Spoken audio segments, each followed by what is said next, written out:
They silenced me. I waited for the perfect revenge.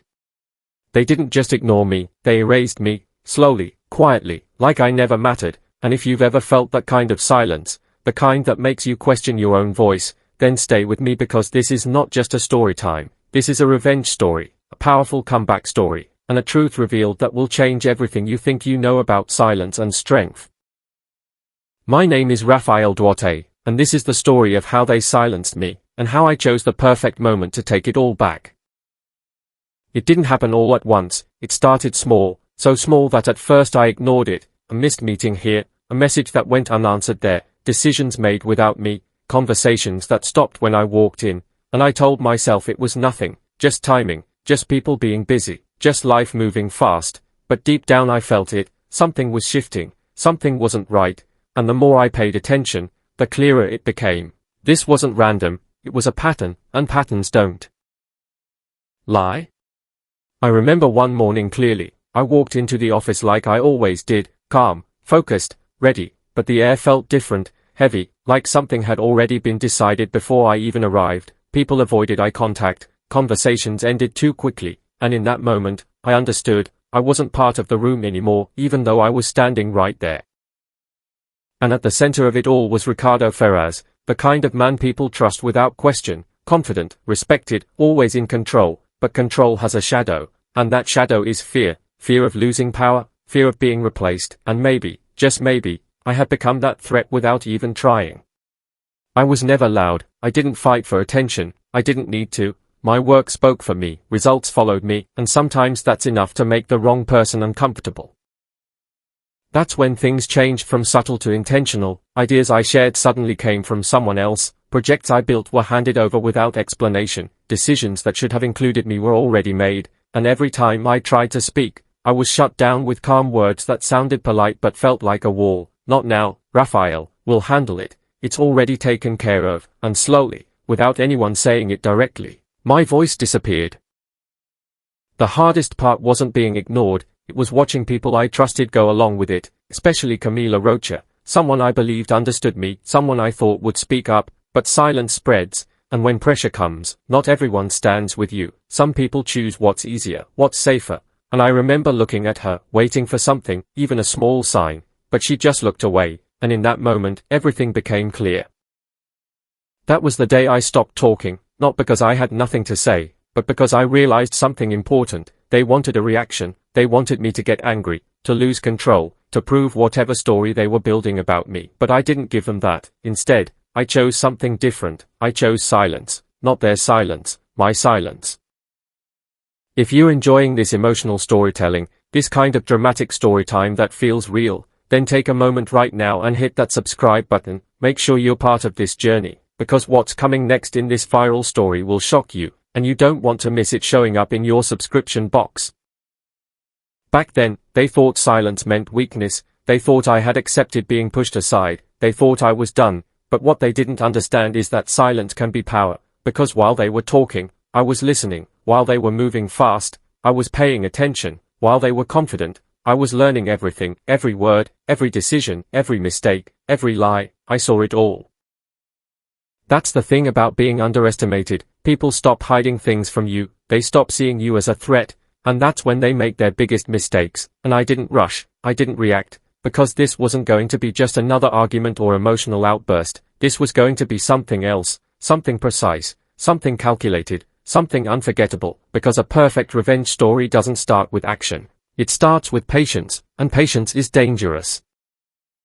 Days passed, then weeks, and the more they ignored me, the more they revealed. Cracks started showing, things didn't add up, decisions didn't make sense, and I connected everything, piece by piece, until I understood the full picture. And once you see the truth, you can't unsee it. They thought they had control, they thought they had silenced me, but what they really did was give me time. Time to think, time to plan, time to prepare for the moment that would change everything. And I was waiting, not for any moment, but the perfect one, the moment where the truth wouldn't just be heard, it would be impossible to ignore, the kind of moment that turns silence into power and power into something unstoppable.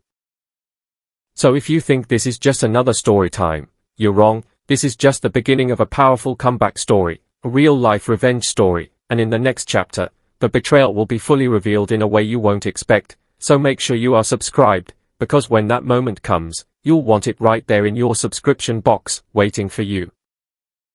The truth didn't come all at once, it never does, it reveals itself in pieces, small moments that don't seem important until you connect them, and once I started paying attention, I began to see everything differently, every conversation, every decision, every silence had meaning, and what I discovered was worse than being ignored. I wasn't just being pushed aside, I was being replaced, carefully, quietly, and deliberately.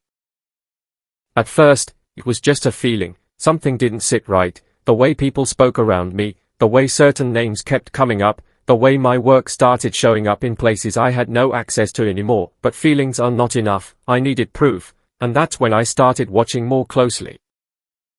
Ricardo Ferraz wasn't just leading, he was controlling everything: who spoke, who got credit, who stayed visible, and who disappeared, and I began to notice a pattern. Every time I worked on something important, it would slowly move away from me, not directly, not officially, but through small changes, small decisions that looked normal on the surface but meant something else underneath.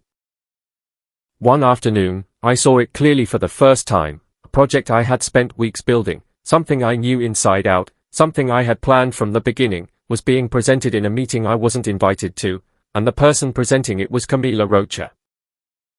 I froze for a moment, not because I was surprised, but because everything suddenly made sense. Every missed message, every avoided conversation, every moment she looked away, it all connected, and in that moment, I understood that betrayal wasn't accidental, it was chosen. I didn't walk into that meeting, I didn't interrupt, I didn't react. Instead I stood outside, just long enough to hear my own ideas being explained in a different voice, with a different name attached to them, and the worst part was how natural it sounded, like it had always been hers, like I had never existed in that process at all. That was the moment something changed inside me, not anger, not yet, but clarity, the kind of clarity that removes all doubt. I wasn't imagining things, I wasn't overthinking, this was real, and it was happening right in front of me. From that day, I stopped giving them anything new, no more ideas, no more input, no more effort that could be taken and used against me. Instead I focused on understanding the system they had created, because this wasn't just one person making a move, this was a structure, a quiet system of control where information was filtered, voices were managed, and outcomes were decided before anyone else even knew what was happening. And at the center of that system was Ricardo, but he wasn't alone. People like Camila made it work, not because they were forced, but because they chose to be part of it, maybe for safety, maybe for opportunity, maybe because it was easier than standing alone, but whatever the reason, the result was the same: they became part of something that erased others to stay strong. I started noticing things I had missed before: how certain people always agreed with Ricardo, how decisions were never questioned, how anyone who spoke too much slowly disappeared from important conversations. It was subtle, almost invisible, but once you saw it, you couldn't ignore it. And then I saw something even more important: they were making mistakes, small ones at first, inconsistencies in reports, timelines that didn't match, decisions that didn't align with what was being said publicly. And those mistakes told me something: they were confident, too confident, they believed no one was watching closely enough to notice, and that belief was their weakness. One evening, I stayed later than usual, not because I had work to finish, but because I wanted to see what happened when most people left, and that's when I saw Ricardo and Camila together, going over documents, adjusting details, changing numbers, not in a way that looked obvious, but enough to shift the outcome, enough to control the narrative. And in that moment, I understood this wasn't just about silencing me, it was about controlling everything. I didn't confront them, I didn't even let them know I was there, I simply walked away, because now I had something more valuable than a reaction: I had direction. If you're following this story and you're starting to see how deep this goes, then make sure you hit that subscribe button right now, because this is not just a story time, this is a full revenge story, a powerful comeback story, and what's coming next will expose everything. You don't want to miss it in your subscription box. The more I learned, the more careful I became. I started documenting things, quietly, keeping track of changes, noting patterns, building a picture that was bigger than any single moment, because I knew one thing: if I moved too early, I would lose, they would deny everything, twist the story, and I would be the one left with nothing. But if I waited, if I stayed patient, if I chose the right moment, then everything could change. And that's when the idea of revenge stopped being emotional and became strategic. This wasn't about hurting them, It was about revealing the truth in a way they couldn't escape, in a way that would force everyone to see what had been hidden for so long. They thought I was silent, they thought I had accepted everything, but in reality, I was preparing, step by step, moment by moment, for something they would never expect, because the biggest mistake they made wasn't silencing me, it was underestimating me, and in the next chapter, you'll see exactly how that mistake started to turn against them, because that's when the waiting game truly begins. Silence is powerful, but only if you know how to use it, and by the time everything became clear, I had already made my decision. I was not going to fight them the way they expected, I was not going to argue, defend myself, or try to prove my worth in a system that was designed to ignore me. Instead, I chose something far more dangerous. I chose to wait. Waiting is not easy, especially when you know the truth, especially when you see your work being taken, your name being erased, and your voice being ignored, but I understood something they didn't. Reacting too early would only help them. It would make me look emotional, unstable, exactly what they wanted, so I stayed calm, quiet, and focused, because this was no longer about being heard, this was about being undeniable. Every day became part of a plan, not a rushed plan, not something careless, but something precise, something that needed time to grow, and while they continued with their routine, confident and comfortable, I started building something they couldn't see. I started collecting everything. Not in an obvious way, not in a way that would raise suspicion, but carefully, piece by piece, I paid attention to documents, emails, meeting notes, small changes in reports, inconsistencies in timelines, anything that didn't match what was being presented publicly, and the more I looked, the more I found, and the more I found, the clearer the picture became. This wasn't just about me anymore, this was bigger, this was about control, manipulation, and a system that rewarded silence and punished truth, and once you understand that, you stop thinking like a victim and start thinking like someone who is about to take control.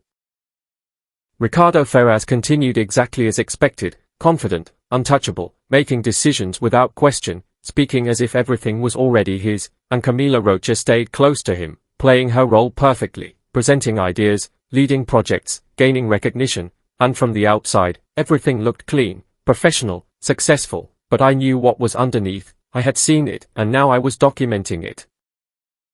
The hardest part was patience, not acting when I had enough to question them, not speaking when I knew something was wrong, but patience is what turns information into power, and I needed more than just proof, I needed timing. If you're following this story and you're starting to feel the tension build, make sure you hit that subscribe button right now, because this is not just a story time, this is a powerful comeback story, a real revenge story, and what's coming next will change everything. You don't want to miss it showing up in your subscription box. Days turned into weeks, and weeks into months, and during that time, something interesting happened. They stopped paying attention to me completely. I became invisible in their world, just someone who was there but didn't matter. And that invisibility became my greatest advantage, because when people think you don't matter, they stop hiding things from you, they stop being careful, and that's when the truth starts to show itself without resistance. I started noticing patterns in how decisions were made, how certain outcomes were always chosen no matter the situation, how reports were adjusted just enough to support those outcomes, and how anyone who questioned anything was slowly pushed aside, just like I was. And once you see a pattern like that, you realize it's not random, it's intentional. One night, I stayed late again, not because I needed to, but because I knew something was coming. There was a major presentation being prepared, something important, something that would bring attention, recognition, and opportunity, and I knew they would want everything to look perfect, and perfect is where mistakes hide best. I watched from a distance, not close enough to be noticed, but close enough to understand what was happening. Documents were being reviewed, numbers adjusted, details changed, and it wasn't chaotic, it was controlled, precise, like they had done it many times before, and that told me everything I needed to know. This was not a one-time situation, this was a habit. That night, I made a decision. I wasn't just going to expose one moment, I was going to expose the entire system, but to do that, I needed one thing, the right moment, not just any moment, not a small opportunity, but the perfect one, the kind of moment where everything connects, where every piece of information matters, where the truth cannot be ignored or denied, and those moments are rare. You don't create them, you recognize them when they come. So I waited even more, watching, collecting, understanding, building something that was bigger than anything they could imagine, and while they continued to move forward, confident in their control, they didn't realize they were walking directly into the moment that would change everything. This wasn't about anger anymore, it wasn't about proving a point, it was about truth, and truth, when revealed at the right time, has a power that nothing else can match. It doesn't need to shout, it doesn't need to fight, it simply exists, and when it does, everything else falls apart. They thought I was done, they thought silence meant surrender, but silence was my strategy, and strategy, when done right, always wins in the end. And as the days passed and the pressure around that big presentation grew, I could feel it. The moment was getting closer, everything I had been waiting for was about to come together, and when it did, there would be no turning back, no way to hide, no way to control the story anymore, because the truth was ready, and in the next chapter, that truth will finally come to light in a way they never expected. The kind of moment that turns a silent story into an unforgettable revenge story. The moment didn't arrive with noise, it didn't come with warning, it came quietly, just like everything else in this story, but this time, the silence was mine to control, and I knew as I walked into that room that everything I had waited for was finally here. The presentation was bigger than anything before, senior leaders were present, decisions were going to be made, reputations would rise or fall in that single moment, and at the center of it all stood Ricardo Ferraz, confident as always, calm, composed, completely unaware that this time, the story would not go the way he planned. Camila Rocha stood beside him, ready, prepared, holding the same confidence she had carried for months, and as I took my seat quietly, unnoticed as usual, I felt something different, not anger, not fear, but certainty, the kind of certainty that only comes when you know you hold the truth and the timing is perfect. The room settled, the presentation began, slides moved smoothly, numbers were explained, strategies were praised, everything looked clean, everything sounded perfect, and that was exactly what they wanted, a flawless story, one that no one would question, one that would secure their position even further, but perfection is fragile, and all it takes is one moment to break it. As Ricardo spoke, I watched carefully, not for mistakes, but for alignment. I knew exactly what he would say because I had seen the truth behind it, and when the moment came, I recognized it instantly, a small detail, a number that didn't match what had been reported before, something subtle, something most people would ignore, but not me, not anymore. That was the opening, the moment I had been waiting for, and without hesitation, I raised my hand. For a second, the room paused, not because raising a hand was unusual, but because it was me, the person who had been silent for so long, the person they had already erased, and I could see it in their faces, confusion, surprise, a slight discomfort that they couldn't explain. Ricardo looked at me, just for a moment, and in that moment, I saw it, a small crack in his confidence, but he quickly recovered, giving a calm nod, allowing me to speak, because in his mind, there was nothing I could do, nothing I could say that would change anything. I just have a question, I said, my voice steady, controlled, clear, not loud, not aggressive, just enough to hold attention, and the room shifted slightly, people leaned in, not because they expected something big, but because something felt different. I referred to the number on the screen, the one I had been waiting for, and I asked a simple question, where did this come from, and why does it not match the previous report from last month? And just like that, the silence changed, it was no longer empty, it was heavy, and for the first time, Ricardo hesitated. He responded smoothly. As expected, explaining it as an adjustment, refinement, something normal, something logical, and for a moment, it almost worked, almost, but this was not a moment I had waited months for just to stop at one question. I nodded, calmly, as if I accepted the answer, and then I spoke again, this time with more clarity, more direction, and I referenced another detail, another inconsistency, one that connected directly to the first, and then another, and another, each one small on its own, but together, impossible to ignore, and with every word, the room changed, people stopped nodding, stopped relaxing, they started thinking, questioning, looking closer. Camila shifted slightly, her confidence no longer steady, and Ricardo's calm expression began to tighten, not enough for everyone to see, but enough for me to know, this was working. If you're following this moment and feeling the shift, then make sure you are subscribed right now, because this is not just a story time, this is the peak of a powerful comeback story, a real revenge story where the truth is finally being revealed, and you don't want to miss how it ends in your subscription box. I didn't rush, I didn't raise my voice, I didn't accuse, I simply presented what I knew, piece by piece, connecting everything clearly, calmly, allowing the truth to speak for itself, and that's what made it powerful, because no one could interrupt facts, no one could argue with what was right in front of them. Then came the final moment, the one I had prepared for more than anything else. I referenced the documents I had quietly collected, the ones that showed the changes, the adjustments, the hidden decisions, and I made it clear, without emotion, without anger, that what we were seeing was not just a mistake, it was a pattern.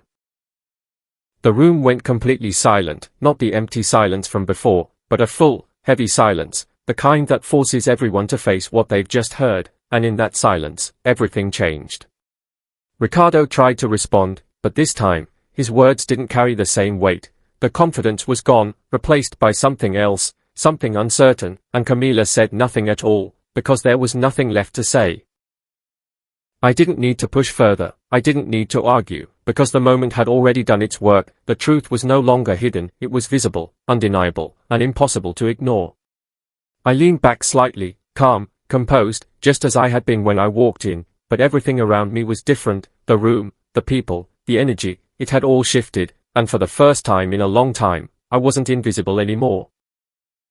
They had silenced me for months, but in a single moment, I made sure my voice carried further than it ever had before, not because I forced it, but because I chose the perfect moment to use it, and in that moment, their control began to fall apart. After that moment, nothing stayed the same, not the room, not the people, and definitely not the story they had been controlling for so long, because once the truth is out, it doesn't go back into silence, it spreads, it settles, and it forces everyone to see things clearly whether they want to or not. The meeting didn't end immediately, but the energy had completely shifted. The confidence that once filled the room was gone, replaced by tension, quiet conversations, and eyes that were no longer focused on the presentation but on the reality that had just been exposed. Ricardo Ferraz, the man who always had control, now stood in a space where his words no longer carried the same power, and no matter how calm he tried to appear, the damage had already been done, because people had seen enough, heard enough, and understood enough to start questioning everything. Camila Rocha didn't say a word, she avoided eye contact, her silence now very different from before, because this time it wasn't a choice, it was the result of being part of something that could no longer be defended. I didn't need to say anything else, I didn't need to argue or explain further, because the truth had already spoken, and that's the thing about a real revenge story, it's not about noise, it's about impact, it's about choosing the right moment and letting the truth do the work. As the meeting came to an end, people didn't rush out like they usually did, they stayed, talking quietly, looking at documents again, replaying what had just happened in their minds, and for the first time in a long time, I wasn't the one being overlooked, I was the one people were looking at, not with pity, not with doubt, but with recognition. In the days that followed, everything started to unfold exactly as I expected, reviews were initiated, decisions were re-examined, and the system that once protected certain people began to break under its own weight, because once you expose a pattern, you can't pretend it doesn't exist anymore. Ricardo tried to hold on to control, but it was slipping, slowly but surely, and every attempt to explain or justify only brought more attention to what had already been revealed, and that's how power shifts, not in one loud moment, but in a series of quiet realizations that build on each other until the truth becomes stronger than any position or title. Camila eventually approached me, not with confidence, not with excuses, but with hesitation, and in her eyes, I saw something different, not betrayal, not strength, but regret, and maybe that was her consequence, to realize too late what she had chosen to be part of, but by then, it didn't matter anymore, because this was never about revenge in the way people expect, it was about clarity, about restoring truth, about making sure that silence was no longer used as a weapon. If you've been following this powerful comeback story and this emotional storytelling journey, take a moment right now to like this video, share it with someone who needs to hear it, and drop a comment telling me where you're watching from. I want to see how far this story reaches, because stories like this remind us that silence is not the end, it's often the beginning of something greater. Looking back, I understand everything differently now, the silence, the waiting, the patience, it wasn't weakness, it was preparation, it was the process of turning pain into strategy, confusion into clarity, and being overlooked into becoming unstoppable, and that's a lesson no one can take away from me. They thought they had silenced me, they thought I would disappear quietly, but what they didn't understand is that silence, when used with purpose, becomes power, and power, when used at the right moment, becomes undeniable. I didn't shout, I didn't fight, I didn't chase validation, I waited, I observed, I prepared, and when the moment came, I made sure my voice carried further than it ever had before, not because it was loud, but because it was true. This wasn't just a story about revenge, it was a story about control, patience, and choosing the right moment to stand up, and if there's one thing you take from this, let it be this: you don't always have to react immediately, you don't always have to prove yourself in the moment, sometimes the strongest move is to wait, to understand, and to act when it truly matters. Because in the end, they didn't lose because I attacked them, they lost because the truth finally caught up with them, and truth, when it arrives at the perfect time, is something no one can escape.